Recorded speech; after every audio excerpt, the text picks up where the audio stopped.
got no rules, I count 'em. I got no rules, I count 'em. Bread, up and down, bread, up and down, right. Bread, up and down, big and open.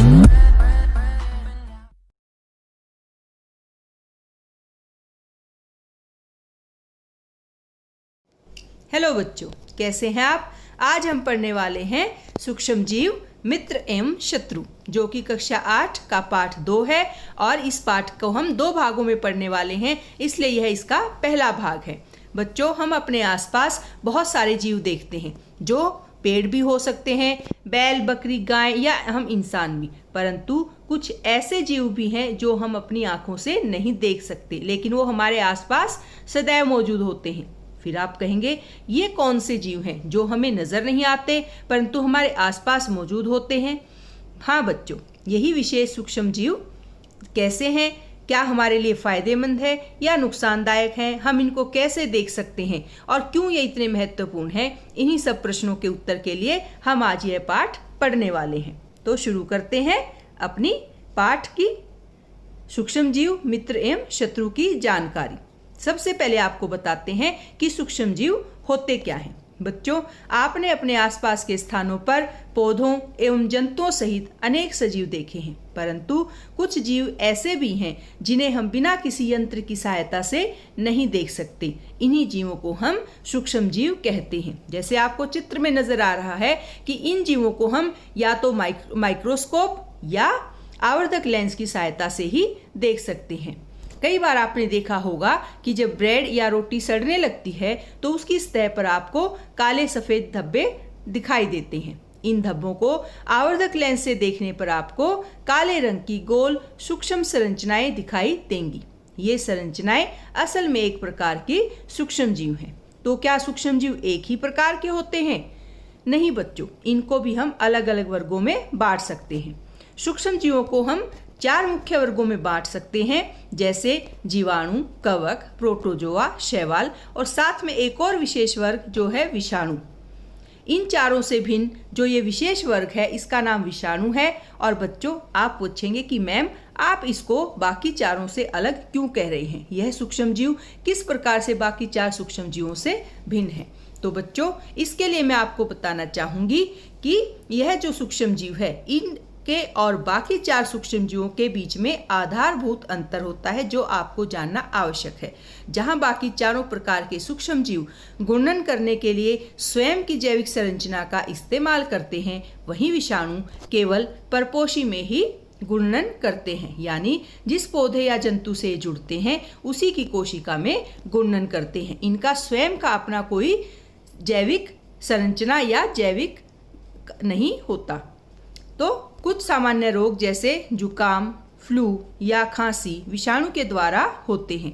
बच्चों, आजकल एक विशेष विषाणु ने जैसे हमारे पूरे जीवन को ही प्रभावित कर दिया है। क्या आप उस विषाणु का नाम सोच सकते हैं? बिल्कुल ठीक सोचा आपने। उस विषाणु का नाम है कोरोना वायरस।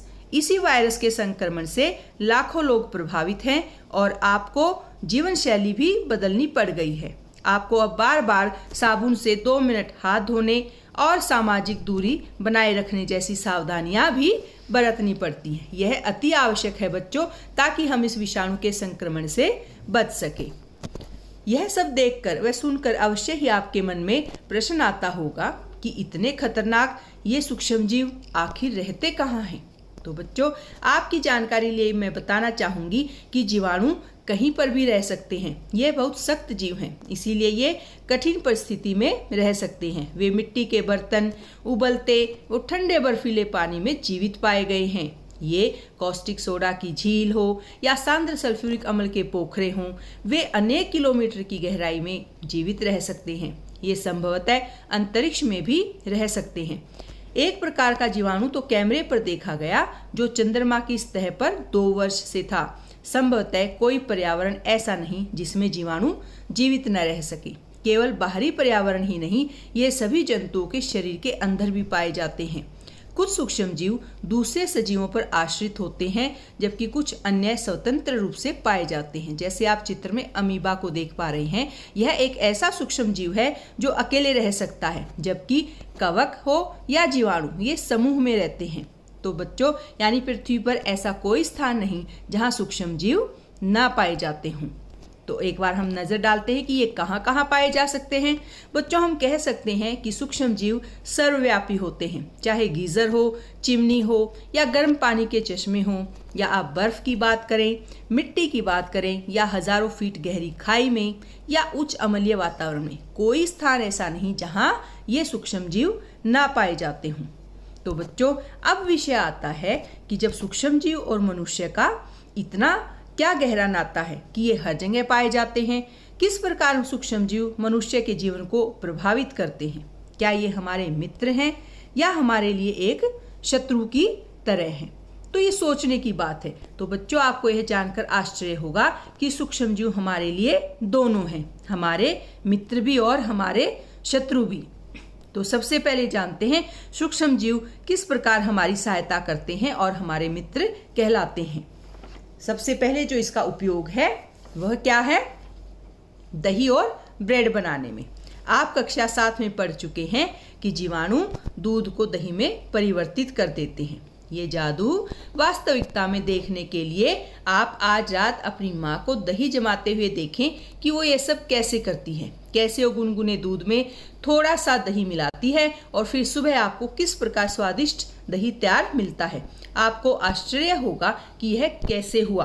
तो इसका जवाब मैं आपको बताती हूँ। बच्चों, दही में अनेक सूक्ष्म जीव पाए जाते हैं, जिनमें लैक्टोबैसिलस नामक जीवाणु प्रमुख है, जो दूध को दही में परिवर्तित कर देता है। तो हुआ ना ये हमारा मित्र। और इसी प्रकार जीवाणु पनीर, अचार और अनेक दूसरे खाद्य पदार्थों के उत्पादन में सहायक हैं। बच्चों, आपको स्वादिष्ट गरम गरम भटूरे तो अवश्य ही याद होंगे और आपने खाए भी होंगे। तो कौन सा सूक्ष्म जीव भटूरे, ब्रेड या केक को इतना नरम और स्वादिष्ट बनाता है?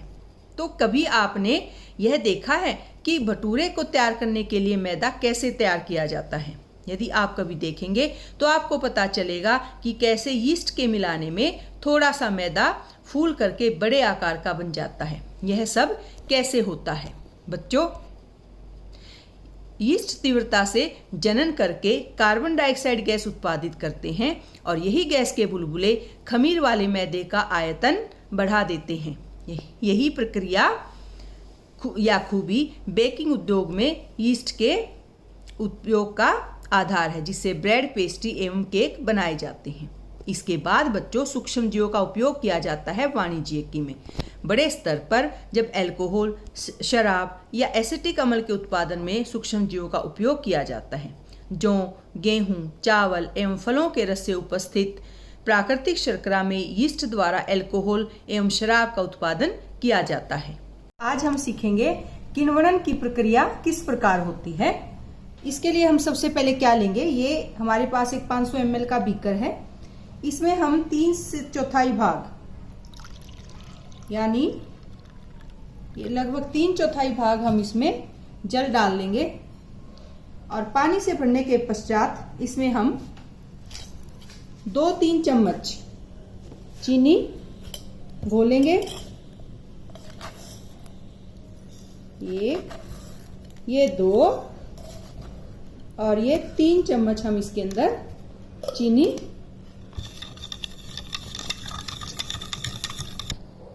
तो बच्चों, जैसा कि आप देख सकते हैं इसमें चीनी पूरी तरीके से घुल चुकी है। अब हम इसमें डालेंगे आधा चम्मच यीस्ट पाउडर। आपको पता है कि यीस्ट जो है वो सूक्ष्म जीव है और ये हमने इसके अंदर डाला। आप इसके अंदर साथ ही बुलबुले उठते देख सकते हैं, जो कि कार्बन डाइऑक्साइड गैस की उत्पत्ति का संकेत है कि इसके अंदर कार्बन डाइऑक्साइड गैस बनने लग गई है। अब हमने इसको घोल दिया है और इसके अब हम क्या करेंगे, 3-4 घंटे तक, लगभग 4-5 घंटे तक हम इसको किसी गर्म स्थान पर ढक कर रख देंगे। तो अब 4-5 घंटे पश्चात हमारा ये जो किण्वनन के लिए विलयन रखा था वो तैयार है और अगर आप इसको सूंघ कर देखेंगे तो इसके अंदर से एक गंध आती है, और यह गंध किसकी है? यह अल्कोहल की है, जो चीनी के अल्कोहल में परिवर्तन होने के कारण बनी है। तो चीनी के अल्कोहल में परिवर्तन की इस प्रक्रिया को हम किण्वनन या फर्मेंटेशन कहते हैं।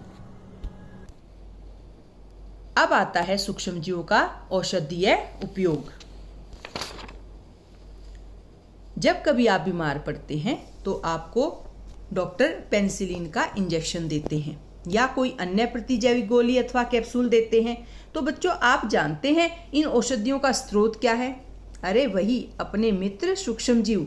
ये मित्र सूक्ष्मजीव बीमारी पैदा करने वाले सूक्ष्मजीवों को नष्ट कर देते हैं अथवा उनकी वृद्धि को रोक देते हैं, और इस प्रकार की औषधि को प्रतिजैविक अथवा एंटीबायोटिक कहते हैं। तो सन 1929 में अलेक्जेंडर फ्लेमिंग ने जीवाणु रोगों से बचाव हेतु एक संवर्धन पर प्रयोग कर रहे थे। अचानक उन्होंने संवर्धन तस्तरी पर हरे रंग की फफूंद के छोटे बीजाणु देखे। उन्होंने देखा कि ये फफूंद जीवाणु की वृद्धि को रोकते हैं। साथ ही यह भी पाया कि इस फफूंद ने बहुत सारे जीवाणुओं को मार भी दिया है। इस प्रकार खोज हुई पहली प्रतिजैविक पेनिसिलिन की। और किसने खोजा इसे? अलेक्जेंडर फ्लेमिंग ने। कब खोजा? 1929 में। ये अति महत्वपूर्ण है बच्चों, और इस विषय से संबंधित प्रश्न भी आपकी परीक्षाओं में आपसे पूछे जाते हैं। आजकल जीवाणु और कवक से अनेक प्रतिजैविक औषधियों का उत्पादन हो रहा है, जैसे स्ट्रेप्टोमाइसिन, टेट्रासाइक्लिन और एरिथ्रोमाइसिन। परंतु बच्चों, हमें प्रतिजैविक सदैव डॉक्टर की सलाह पर ही लेनी चाहिए और उस दवा का कोर्स भी पूरा करना चाहिए। यदि आप प्रतिजैविक उस समय लेंगे जब आपको उसकी आवश्यकता नहीं है, तो अगली बार जब आप उसे आवश्यकता पड़ने पर लेंगे तो वह उतनी प्रभावी नहीं होगी। और दूसरा कारण है बच्चों कि अनावश्यक रूप से ली गई प्रतिजैविक शरीर में उपस्थित उपयोगी जीवाणु को भी नष्ट कर देती है। साथ ही सर्दी, जुकाम या फ्लू में प्रतिजैविक प्रभावशाली नहीं है, क्योंकि यह रोग विषाणु द्वारा होते हैं।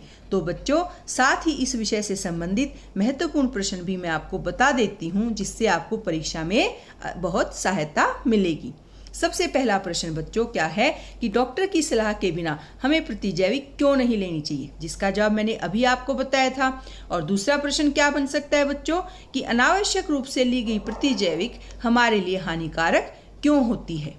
तो तीसरा प्रश्न पे आते हैं, और वह है कि सर्दी या जुकाम में प्रतिजैविक प्रभावशाली क्यों नहीं है। तो क्यों नहीं है? क्योंकि सर्दी या जुकाम जो रोग है उसका रोग कौन करता है? ये हमें विषाणु। अब हम आगे बढ़ते हैं कि ये हमारे लिए और कैसे फायदेमंद है। तो वैक्सीन यानी टीका, और यह हम अपने आसपास देखते हैं कि शिशु और छोटे बच्चों को टीका लगवाया जाता है। ऐसा क्यों? और आपने भी तो 5 वर्ष की आयु तक पोलियो ड्रॉप जरूर ली होंगी। आप सोचिए ऐसा क्यों किया जाता है। चलिए मैं आपकी मदद करती हूँ। जब रोग कारक सूक्ष्मजीव हमारे शरीर में प्रवेश करते हैं तो उनसे लड़ने के लिए हमारा शरीर प्रतिरक्षी उत्पन्न करता है। शरीर को यह भी स्मरण रहता है कि वही सूक्ष्मजीव अगर हमारे शरीर में पुनः प्रवेश करता है तो उससे किस प्रकार लड़ा जाए। अतः यदि मृत अथवा निष्क्रिय सूक्ष्मजीवों को स्वस्थ व्यक्ति के शरीर में प्रविष्ट कराया जाए तो शरीर की कोशिकाएं उसी के अनुसार लड़ने के प्रतिरक्षी उत्पन्न करके रोग कारक को नष्ट कर देती हैं। यह प्रतिरक्षी हमारे शरीर में सदा के लिए बनी रहती हैं तथा रोग कारक सूक्ष्मजीवों से हमारी सुरक्षा होती है। बच्चों, क्या आपको पता है चेचक के टीके की खोज किसने की? एडवर्ड जेनर ने। और कब की? 1798 में। आजकल सूक्ष्मजीवों से टीके का उत्पादन बड़े स्तर पर किया जाता है, जिसमें मनुष्य एवं अनेक जंतुओं को अनेक रोगों से बचाया जा सकता है। तो देखा कितने हमारे सहायक हैं ये छोटे से सूक्ष्मजीव। आगे बढ़ते हैं। अभी इनके बहुत सारे कारनामे हैं, जैसे मिट्टी की उर्वरता में वृद्धि। कुछ जीवाणु एवं नीले हरे शैवाल वायुमंडलीय नाइट्रोजन का स्थिरीकरण कर सकते हैं, और इसके लिए हमें क्या समझना होगा? नाइट्रोजन चक्र कि किस प्रकार ये छोटे सूक्ष्मजीव हमारे लिए इतनी महत्वपूर्ण नाइट्रोजन जिसका इस्तेमाल प्रोटीन बनाने के लिए किया जाता है उसको हवा से पौधों की जड़ों तक पहुंचाने में सहायक है। इसके लिए हमें क्या करना होगा, नाइट्रोजन चक्र। हम पढ़ रहे हैं नाइट्रोजन चक्र के बारे में। नाइट्रोजन हमारी वायु का एक महत्वपूर्ण गैस है जो कि लगभग 78% मात्रा में वायुमंडल में मौजूद है। यानी सबसे ज्यादा मात्रा में कौन सी गैस है, नाइट्रोजन गैस। लेकिन जो नाइट्रोजन है वो सभी जीवों के द्वारा इस्तेमाल की जाती है। किस प्रकार से नाइट्रोजन वायुमंडल से जीवों तक पहुंचती है और वापस उसका जो स्तर है वो वायुमंडल में स्थिर रखा जाता है, इस सब की जानकारी के लिए हमें आवश्यकता होती है नाइट्रोजन चक्र को जानने की। वायुमंडल से नाइट्रोजन तड़ित के द्वारा नाइट्रोजन स्थिरीकरण किया जाता है। जब बारिश होती है और बिजली चमकती है तो उस दौरान जो वायुमंडलीय नाइट्रोजन है उसका स्थिरीकरण करके मिट्टी में पहुंचाया जाता है। लेकिन फिर भी यह जो है कम मात्रा में स्थिरीकरण हो पाता है, तो इसके लिए वायुमंडलीय नाइट्रोजन का जीवाणु या नीले हरे शैवाल द्वारा भी स्थिरीकरण किया जाता है। ये जो राइजोबियम है ये कहाँ रहते हैं, ये पौधों की जड़ों के अंदर रहते हैं। ये हम पिछले अध्याय में पढ़ चुके हैं। तो राइजोबियम द्वारा क्या किया जाता है, नाइट्रोजन का स्थिरीकरण। और जब जीवाणु स्थिरीकरण करके नाइट्रोजन को नाइट्रोजनी यौगिकों में परिवर्तित कर देता है तो यहाँ जो मिट्टी है इसके अंदर उपस्थित नाइट्रोजन के यौगिकों को पौधों द्वारा जड़ों की सहायता से अवशोषित कर लिया जाता है। तो पौधे क्या करते हैं, इस नाइट्रोजन को अवशोषित करके भोजन का और प्रोटीन का संश्लेषण करते हैं। इन पौधों को खाया जाता है फिर जंतुओं के द्वारा। और ये नाइट्रोजन पौधों से कहाँ पहुंच गई, जंतुओं तक पहुंच गई।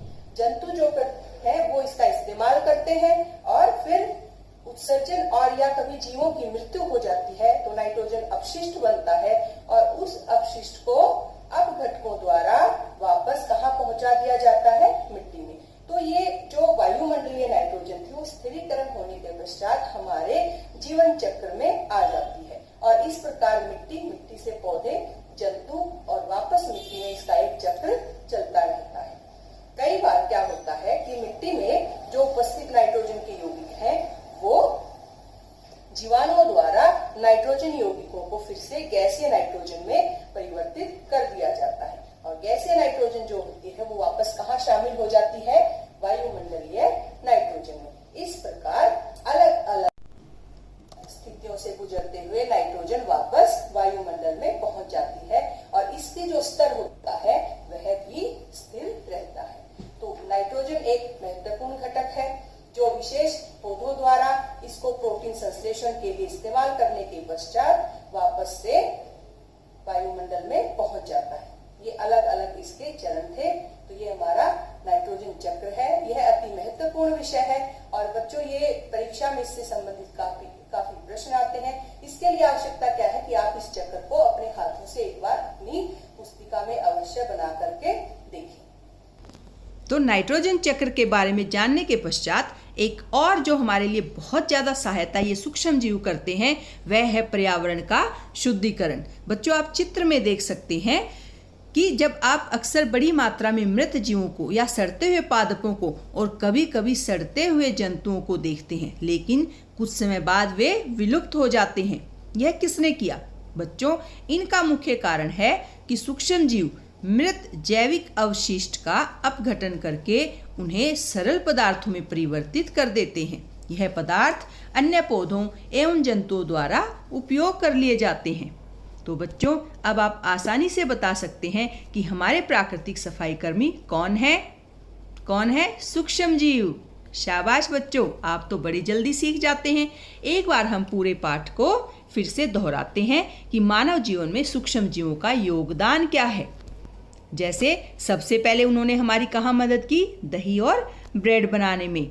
फिर उन्होंने हमारी सहायता की वाणिज्य के उपयोग के लिए। फिर वो हमारे लिए आगे आए औषधियाँ बनाने में। तत्पश्चात उन्होंने हमारे लिए वैक्सीन बनवाई। फिर मिट्टी की उर्वरता में वृद्धि की और फिर उन्होंने हमारे पर्यावरण का शुद्धिकरण भी किया। तो देखा जो सूक्ष्म जीव हमें बिना यंत्र की सहायता से नज़र भी नहीं आते वो हमारे जीवन में कितना महत्वपूर्ण रोल अदा करते हैं। तो ये हमारे मित्र सूक्ष्म जीव हैं। उम्मीद है आप इस पाठ को अच्छे से समझ गए होंगे। अपनी पुस्तक से अवश्य पढ़ें और अपनी सेहत का ध्यान रखें। धन्यवाद। तो बच्चों, अभी तक जो हमने पढ़ा सूक्ष्म जीवों के बारे में, उन सभी बातों को हम एक कविता के माध्यम से दोहराएंगे, ताकि जब आप खेलें उस समय भी आप इस कविता को गुनगुनाते हुए अपने पाठ को याद रख सकते हैं। तो मेरे साथ साथ आप भी ये कविता गुनगुनाएं। शुरू करते हैं अपनी कविता। सूक्ष्म जीव दोस्त हमारे, करते कितने काम हमारे, बिन सूक्ष्मदर्शी के दे न दिखाई, कैसी अजब पहेली है भाई। 5 मुख्य वर्ग हैं इनके, जीवाणु, कवक, प्रोटोजोआ, शैवाल। 5वां वर्ग वायरस कहलाए, बाकी सबसे अलग ये रहता, उल्टे बहुत काम ये करता। ऐसा कोई स्थान नहीं है जहाँ सूक्ष्म जीव रहते नहीं। सूक्ष्म जीव दोस्त हमारे, करते कितने काम हमारे, मानव जीवन को सरल बनाते, तरह तरह के पकवान बनवाते, कभी दही तो कभी भटूरे, कभी पनीर या केक बनवाते। बात यहीं रुकती नहीं है, कहानी अभी आगे बढ़ेगी। सूक्ष्म जीव दोस्त हमारे, करते कितने काम हमारे, जल और चीनी में जब यीस्ट को मिलाते, होता किण्वन अल्कोहल बन जाती, एंटीबायोटिक भी यही बनवाते। 1929 में एक जादू हुआ था, जादूगर अलेक्जेंडर फ्लेमिंग था, जिसने फफूंद से पेनिसिलिन बनवाई। तो सूक्ष्म जीव दोस्त हमारे, करते कितने काम हमारे, बिना ज़रूरत पड़ती जैविक मत खाओ, वरना समय पर ये काम न आए। सर्दी जुकाम होता विषाणु से, इसलिए प्रतिजैविक ना असर दिखाए। सूक्ष्म जीव दोस्त हमारे, करते कितने काम हमारे, मृत या निष्क्रिय सूक्ष्म जीवों को जब स्वस्थ व्यक्ति के शरीर में डालें, इससे पूछो फिर क्या होता है, क्या होता है। रोग से लड़ने की शक्ति मिलती। उदाहरण ज़रा याद करो पोलियो ड्रॉप्स, जो असल में एक टीका थी। एडवर्ड जेनर ने खोज निकाला सन 1798 में, चेचक का प्रतिरक्षी टीका। चलो जरा अब खेतों तक चलते हैं, जहाँ होता नाइट्रोजन का संवर्धन करने वाले अपने मित्र हैं। नाम बताओ। नाम है राइजोपस जीवाणु, वो कहलाते नाइट्रोजन स्थिरीकारक। तो सूक्ष्म जीव दोस्त हमारे, करते कितने काम हमारे। बात अभी यहाँ ख़त्म नहीं होती, गंदगी को सब जड़ से मिटाते, इसीलिए तो सफाई कर्मी कहलाते। चलो सब मिलकर बोलें, धन्यवाद से हाथ हम जोड़ें, मददगार सूक्ष्म जीवों को पग पर जो साथ निभाते। सूक्ष्म जीव दोस्त हमारे, करते कितने काम हमारे। सूक्ष्म जीव दोस्त हमारे, करते कितने काम हमारे। क्यों बच्चों, मज़ा आया ना? इस कविता के माध्यम से आप अपने पाठ को अच्छे से याद रख सकते हैं, वो भी खेल खेल में।